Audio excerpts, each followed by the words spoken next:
Assalamualaikum warahmatullahi wabarakatuh. Oke guys ya, admin kali ini akan melanjutkan alur cerita manhwa tentang seorang pria muda berangkat untuk membalaskan dendam tuannya. Seorang seni bela diri yang dulunya kuat yang dihianati oleh anak buahnya sendiri dan nyaris lolos dengan hidupnya. Berbekal seni bela diri terbaik tuannya, ia siap membawa teror dan mendatangkan malapetaka di antara para murim. Tapi bahkan sebelum memulai, dia mengetahui bahwa orang yang mengkhianati tuannya sudah mati. Nah, langsung saja kita ke alur ceritanya. Di suatu tempat, seorang tahanan bernama Wang Ak mengingat masa kecilnya. Saat ia masih kecil, ia melakukan permainan batu gunting kertas dengan kakaknya. Namun, ia dikalahkan oleh kakaknya, sehingga ia dijual untuk membayar hutang ayahnya. Ia berkata, "Kalau saja aku memenangkan permainan pertama batu gunting kertasku, dan kalau saja kakakku, dan bukan aku yang dijual untuk membayar hutang judi ayahku, mungkinkah takdirku akan berbeda?" Lalu tiba-tiba ia dipukuli oleh penjaga. "Apa yang kau gugamkan, dasar bajingan? Kalau kau punya kekuatan untuk melakukan itu, gunakan untuk berjalan." "Baiklah, karena kau sudah tak bisa berjalan, aku akan membuat tempat ini sebagai tempat peristirahatan terakhir untukmu." Mendengar perkataan itu, ketua penjaga tersebut menghentikan mereka. "Cukup, dia akan dieksekusi. Tapi kalau dia sampai mati di sini, kita akan dapat banyak masalah. Karena kita berhenti di sini, kita istirahat sejenak sampai dia bisa bernafas kembali." Kemudian, saat mereka beristirahat di bawah pohon, Wang Ak berkata dalam hatinya, "Sejak saat itu, aku tak pernah kalah dalam bermain suit batu gunting kertas." Lalu tiba-tiba ia berdiri kembali dan berkata, "Ayo kita bermain suit batu gunting kertas. Kalau salah satu dari kalian bisa mengalahkanku, aku akan membiarkan kalian bertiga tetap hidup." Mendengar perkataan itu, penjaga tersebut menjadi kesal dan ingin memukul Wang Ak. Lalu tiba-tiba ada rantai yang melilit wajah penjaga tersebut. Seketika saja, muncul bawaan Wang Ak dari atas pohon dan menghajar semua penjaga. "Senang bertemu dengan Anda, bos. Hanya 3 orang penjaga, mereka pasti bercanda. Kalau aku tahu akan begini, aku akan datang dan mengurus semuanya sendiri." Apa ketiga idiot ini tak tahu siapa tawanan mereka? Lalu Wang Ak mengajak kembali petugas tersebut untuk bermain batu gunting kertas. "Ini menjadi lebih susah untuk membiarkan kalian hidup, kan? Tapi kalau kau mengalahkanku, aku akan membiarkanmu kabur untuk menyelamatkan diri. Kalahkan aku, dan aku akan membiarkanmu menang." Namun, para penjaga tersebut menolaknya, sehingga Wang Ak membuang mereka ke dalam jurang. Tengkorak Putih adalah sekelompok bandit perampok, pembunuh seseorang dengan sangat brutal. Kelompok yang sangat suka dengan ketenaran, yang tak tertandingi. Bahkan di kalangan kelompok-kelompok bandit pun, mereka sudah terkenal dengan kekejamannya. Ada rumor aneh yang tersebar kalau Wang Ak, ketua Tengkorak Putih, telah ditangkap di suatu desa kecil. Tapi ketika penjaga yang mengawalnya menuju kastil, tiba-tiba menghilang. Rumor itu pun juga ikut menghilang. Kemudian, di tempat persembunyian Tengkorak Putih, ia menceritakan kepada bawahannya mengapa dia bisa tertangkap. "Gadis-gadis itu benar-benar sangat hebat. Aku terus-terusan minum dan tiba-tiba aku kehilangan kesadaranku. Dan ketika aku terbangun, seluruh tubuhku sudah terikat dengan tali. Tapi kali ini aku masih bisa selamat." Lalu tangan kanan Wang Ak berkata, "Lain kali bawa kami juga sebagai penjagamu, bos." Seketika saja Wang Ak menolaknya. "Kau akan merusak rasa minumanku." Lalu tangan kanan Wang Ak kembali berkata, "Meskipun begitu, kau tak sama seperti dulu, bos. Aku masih tak bisa percaya bahwa Wang Ak tangan dari Yama bisa tertangkap oleh orang-orang yang lemah. Kalau dulu, kau pasti akan langsung membereskan mereka tanpa menunggu bantuan kami, bos." Kemudian, Wang Ak bertanya kepada tangan kanannya, "Letnan, sudah berapa lama kau bekerja untukku?" Lalu ia menjawab, "Kira-kira sudah 4 tahun." Wang Ak kembali berkata, "Ternyata begitu. Ternyata bagimu, 4 tahun itu cukup lama untuk kau bisa berlaga seperti seorang bos. Bagaimana kalau kita bermain batu gunting kertas? Kalau kau menang, kau bisa mengambil tempatku." Mendengar perkataan itu, tangan kanan Wang Ak dan bawahan lain langsung terkejut. "Kau bisa mempercayai ucapanku. Aku serius. Kau mempunyai peluang menang lebih besar. Aku terlalu lama diikat, jadi jari-jariku masih terasa kaku." Mendengar perkataan itu, tangan kanan Wang Ak berkata, "Ayolah bos, kau pasti bercanda." Seketika saja, Wang Ak mengambil pedang yang ada di punggung tangan kanannya.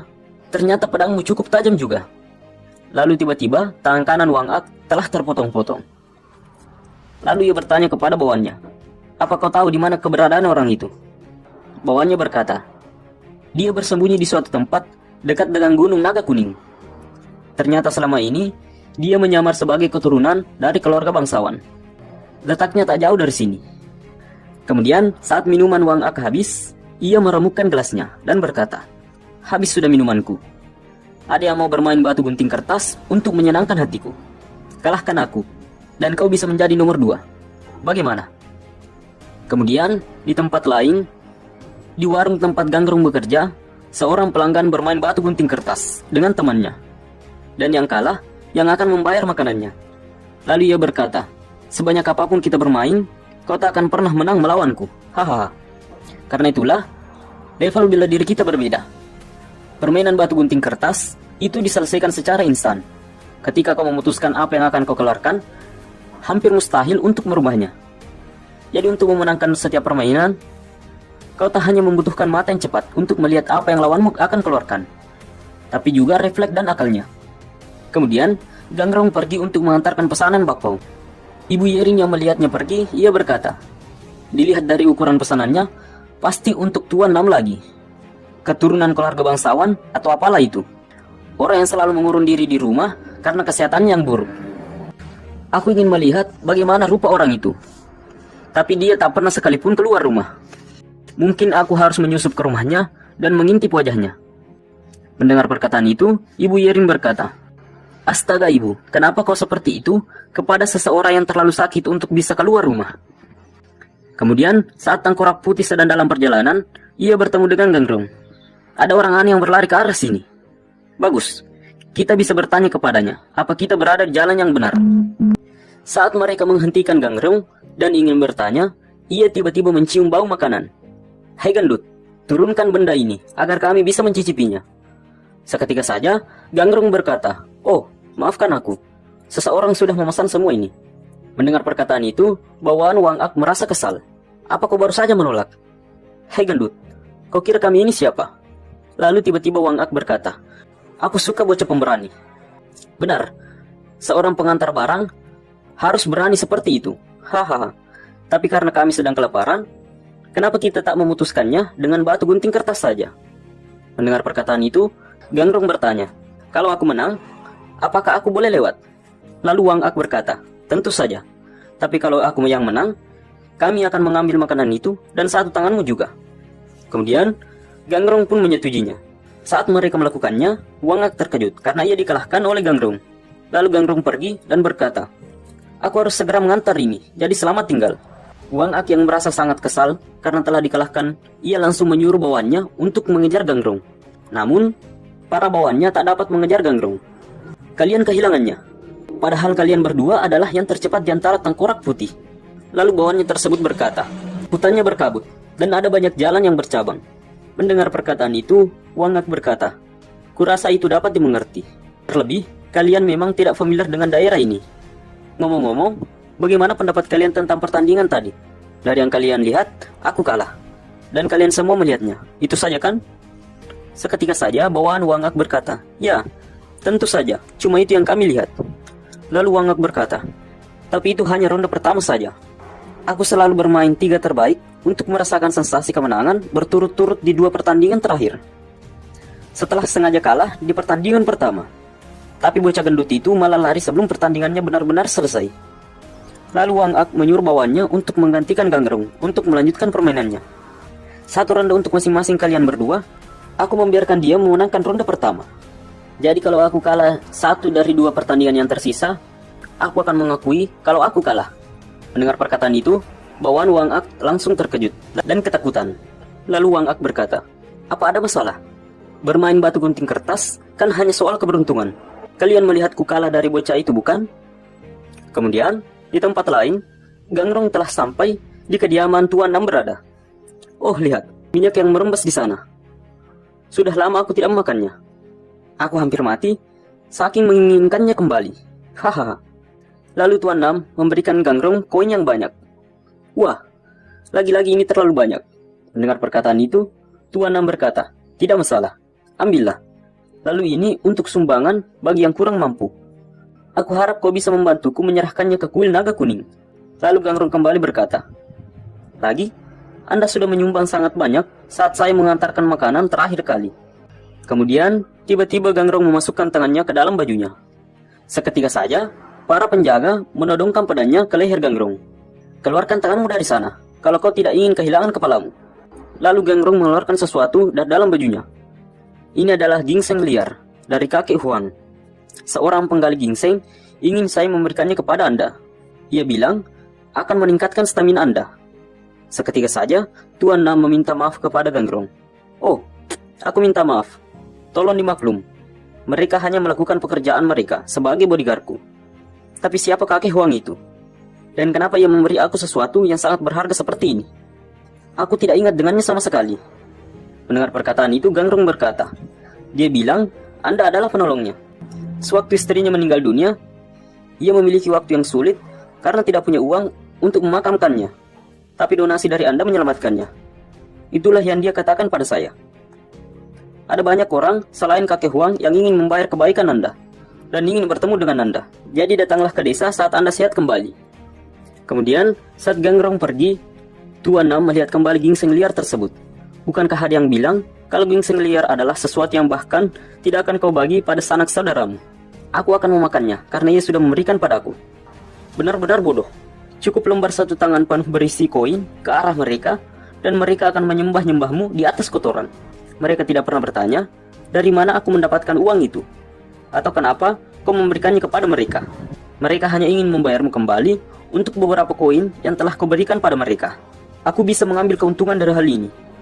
Aku bisa menggunakan namaku sebagai Tuan Nam, penolong yang hebat, untuk menggoda para wanita di desa. Haha, kebetulan aku juga merasa bosan terus berada di sini setiap hari. Aku harus menemukan tempat yang jumlah orangnya lebih sedikit, mungkin jauh di dalam gunung atau semacamnya. Subuh nanti, aku akan mengepak barang yang aku butuhkan." Kemudian, saat Gangrong sampai di warung, ia kembali disuruh oleh Ibu Yerin untuk mengantarkan pesanan. "Itu pesanan yang datang saat kau pergi. Kau tinggal membawanya bersama daftar pelanggannya." Aku juga mengepak sedikit untuk anak-anak yang tinggal di gubuk dekat jembatan Sungai Mon. Jadi datangi mereka juga. Lalu Gangrong pergi mengantarkan pesanan. Aku akan kembali dengan cepat. Kemudian, di tempat lain, Wang Ak memikirkan kembali saat ia dikalahkan oleh Gangrong. Telunjuk dan jari tengahnya bergerak. Saat jempol, jari manis, dan kelingkingnya menengkuk dalam, berapa kali pun aku mengingat kembali adegan itu, ia pasti akan mengeluarkan gunting. Jadi bagaimana itu bisa berubah menjadi kertas? Itu tidak mungkin terjadi begitu saja, kan? Apa jangan-jangan ia adalah seorang ahli bela diri? Apa yang aku pikirkan? Tubuhnya bukanlah tubuh seseorang yang mempelajari ilmu bela diri. Kemudian, saat Wang Ak masih berpikir, tiba-tiba bawahannya berkata, "Kita sudah menghabisi mereka semua. Kelompok bandit tengkorak putih telah menghabisi semua orang yang ada di kediaman Tuan Nam." Lalu bawahan Wang Ak berkata, "Kami telah menemukan peti emasnya. Tapi itu sudah kosong setengahnya. Dia mungkin menggunakan emasnya untuk membeli kediaman ini dan merekrut bodyguard." Mendengar perkataan itu, Wang Ak berkata, "Kau membayar sangat mahal untuk orang-orang yang tak berguna. Kalau kau mau menggunakan emasnya, harusnya kau menggunakannya untuk menyewa satu orang saja yang cukup handal." Lalu Wang Ak bertanya kepada Tuan Nam, "Apakah kau banyak berlatih?" "Maksudku soal batu gunting kertas. Kalau mengingat soal dulu, kurasa kau adalah pemain terbaik yang pernah aku lawan. Aku bahkan hampir kalah beberapa kali. Kalau kau mengalahkanku, aku tidak akan membiarkanmu hidup. Tapi aku akan mewujudkan satu permohonanmu. Apapun yang kau mau." Seketika saja Tuan Nam berkata, "Dewasalah bos. Kurasa aku lebih baik seperti ini. Saat aku memikirkannya, aku menghabiskan seluruh hidupku hanya untuk bertahan hidup. Aku membunuh untuk bertahan hidup. Aku melarikan diri untuk bertahan hidup. Maka dari itu, aku meninggalkan geng karena aku tak bisa hidup seperti itu lagi. Namun, itu tak dapat membuatku lebih baik. Aku sangat takut jika ada anggota geng yang datang ke ambang pintuku. Karenanya, aku jarang tidur dengan nyenyak. Aku tak punya hal lain untuk dikatakan. Bunuh aku atau siksa aku. Lakukan apapun yang kau mau." Mendengar perkataan itu, Wang Ak berkata, "Apa yang ada di kepalamu? Aku hanya ingin kita bermain batu gunting kertas. Tapi kau malah mengoceh sesuatu yang tidak dimengerti seorang pun. Ayolah, pertama keluarkan batu." Seketika saja Tuan Nam menolaknya. "Aku tidak mau. Ini pertama kalinya dalam hidupku, aku merasa sangat bebas dan tidak terbebani apapun. Aku tidak ingin Perasaan ini terkotori oleh permainan membingungkan dari pria marah dengan mental seorang anak kecil. Mendengar perkataan itu, Wang Ak menjadi sangat marah. Berhenti bicara yang tidak masuk akal, dan keluarkan kepalan tanganmu brengsek. Kemudian, di gubuk dekat jembatan Sungai Mon, Gangrong bersama dengan beberapa anak kecil, ia memecahkan kenari untuk anak tersebut. Wah, seperti yang kuharapkan dari seorang kakak yang gendut seperti babi. Itu tidak pecah, meskipun kami memukulnya dengan batu. Mendengar perkataan itu, Gangrong menjadi kesal dan berkata, "Kalian tadi memanggilku apa? Coba katakan sekali lagi." Seketika saja anak tersebut berkata, "Kakak yang tampan." Lalu Gangrong tersenyum dan memberikan kenari tersebut. Kemudian anak yang lain berkata, "Kau terlalu berlebihan. Kau menjual hatimu untuk beberapa kenari." Lalu anak tersebut berkata, "Kakak yang berat. Kau puas." Gangrong mengeluarkan tangannya dan berkata, "Mengapa nada bicaramu tidak dibuat lebih lembut?" Seketika saja, anak itu berteriak, "Sialan, kalau begitu, kakak bulat yang menyenangkan. Kalau kau tetap tidak suka, aku akan menyerah saja untuk memakan itu." Lalu Gangrong berkata, "Aku tidak terlalu puas, tapi aku akan membiarkannya kali ini. Kalian cocok jadi pedagang saat kalian dewasa." Lalu muncul ibu dari anak-anak tersebut membawa makanan. "Aku sudah memisahkan sebagian untuk ayah kalian. Jadi makanlah ini anak-anak." Lalu ia berkata kepada Gangrong, "Aku jadi merasa tidak enak menerimanya terus-menerus. Beritahu aku jika kau butuh bantuan di warung. Aku akan datang untuk membantu cuci piring di sana." Lalu saat Gangrong pergi, anak-anak tersebut berteriak dan berkata, "Dadah kakak bulat yang menyenangkan." Kemudian, saat Gangrong sampai di warung, ia melihat beberapa pasukan pemerintah keluar dari warung. Lalu Ibu Yering berkata, "Sepertinya kau belum mendengar apa yang terjadi. Bandit datang ke kediaman Tuan Nam, membunuhnya beserta seluruh penjaganya. Mereka bahkan membakar kediamannya itu sebelum melarikan diri." Mendengar perkataan itu, Gangrong langsung terkejut. Lalu Ibu Yering memperlihatkan poster burunannya. "Aku dengar dari cara mereka merampas, penjahatnya adalah bandit-bandit dari geng brutal yang menyebut diri mereka Tengkorak Putih. Dan di antara bandit-bandit tersebut, bos mereka terkenal sebagai seorang yang gila melakukan permainan dengan hidup orang lain. Dia adalah Wang Ak, tangan dari Yama. Dia seorang pembunuh yang selalu bermain batu gunting kertas dengan korbannya sebelum membunuhnya. Berjanji akan membiarkan mereka hidup jika mereka menang, tapi akan membantai mereka dengan brutal jika mereka kalah. Aku tidak tahu apakah ia selalu menang hingga saat ini, atau ia melanggar kata-katanya saat ia kalah. Tapi katanya, tak seorang pun ada yang selamat setelah berhadapan dengannya." Seketika saja, Gangrong menjadi sangat marah. "Dasar sialan, aku tahu kalau bandit tidak pilih-pilih saat merampas. Tapi dari semua orang, kenapa harus Tuan Nam?" Kemudian saat mulai gelap, Ibu Yering mencari Gangrong. Pergi kemana dia sekarang? Sudah waktunya tutup. Lalu Yering berkata, dia bilang ada yang ketinggalan di kuil naga kuning. Kemudian, Gangrong ternyata pergi ke kediaman Tuan Nam. Dari atas pohon, ia melihat kediaman Tuan Nam masih terbakar dan banyak orang yang telah mati. Lalu ia pergi ke atas bukit yang lebih tinggi untuk mencari tempat para Tengkorak Putih berada. Dan saat ia menemukannya, ia langsung melompat dengan cepat dari atas bukit dan mendarat tepat di hadapan para penjaga. "Kalian, aku ingat muka kalian dari siang tadi. Apakah bos kalian ada di dalam?" Kemudian, saat Wang Ak bersama bawahannya sedang beristirahat sambil meminum arak, tiba-tiba muncul Gangrong dan membuat semua orang kebingungan. "Siapa itu? Kukira dia salah satu dari kita. Apa yang dilakukan dua orang goblok itu di luar?" Lalu Wang Ak berkata, "Kalian jangan bingung. Dia tukang pengantar kue yang kita temui tadi siang. Mundur dan berhenti mempermalukan nama Tengkorak Putih." Mendengar perkataan itu, Gangrong berkata, "Jadi kau mengenal aku?" Lalu bawahan Wang Ak berkata, "Oh, jadi itu dia. Kau bikin kaget kami, gendut." Lalu Wang Ak membentak bawahannya dan menyuruhnya mundur. "Hei anak muda, apa yang membawamu datang ke sini di jam segini? Apakah kau tersesat ketika sedang mengantarkan makanan?" "Oh, tunggu. Tidak ada yang peduli dengan alasan itu. Kau tahu, aku bermaksud untuk bertemu kau lagi, supaya kita..." Seketika saja Gangrong berkata, "Batu kertas gunting.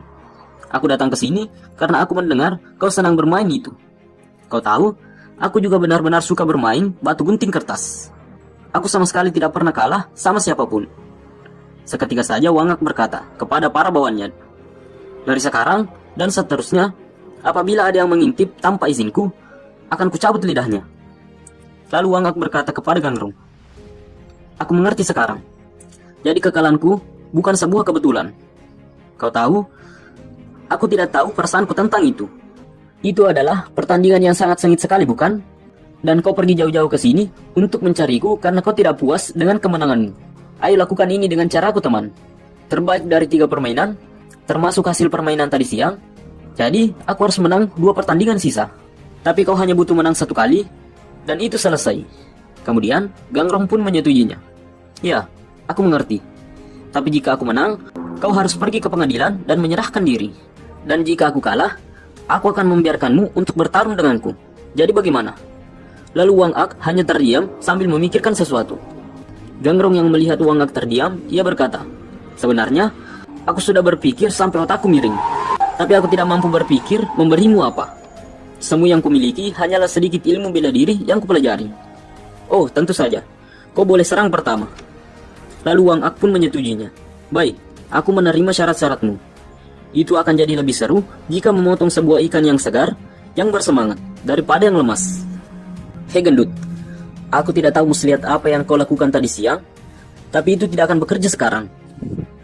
Kemudian, saat mereka berdua hendak memulainya, tiba-tiba saja Gangrong langsung menunjukkan gunting. Seketika saja Wang Ak dan para bawahannya terkejut. "Hei kau, apa yang kau lakukan?"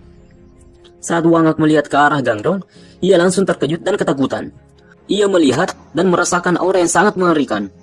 Wang Ak yang merasa ketakutan tiba-tiba menunjukkan kertas dan membuat Gangrong sebagai pemenangnya. Para bawahan yang melihat kejadian tersebut menjadi kebingungan. Lalu saat Gangrong keluar, para bawahan Wang Ak mengikuti dan mencoba menghentikan Gangrong. "Apakah benar kita membiarkan begitu saja anak haram itu pergi? Tangkap dia." Wang Ak yang melihat bawahannya, ia ingin menghentikannya, tapi tiba-tiba suaranya tidak bisa keluar. Kemudian, saat Wang Ak mencoba untuk keluar, ia melihat sosok macan yang sangat buas yang telah ia bangunkan dari tidurnya.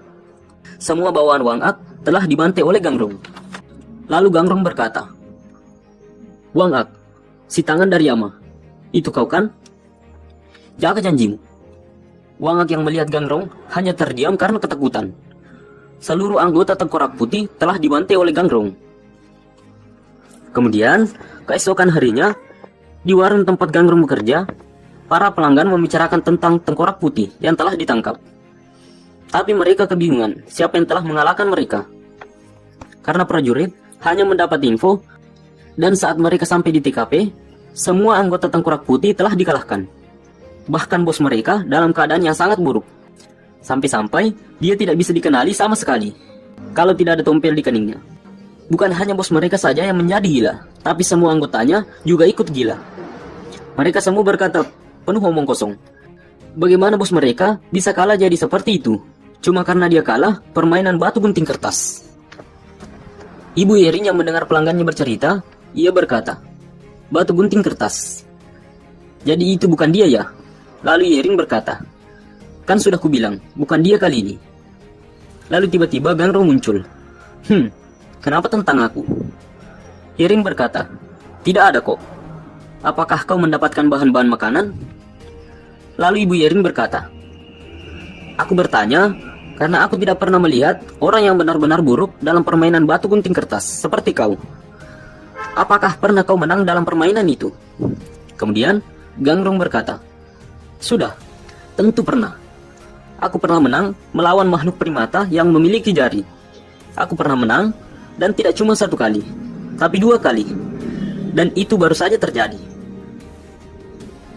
Part 3 selesai. Sekian dan terima kasih.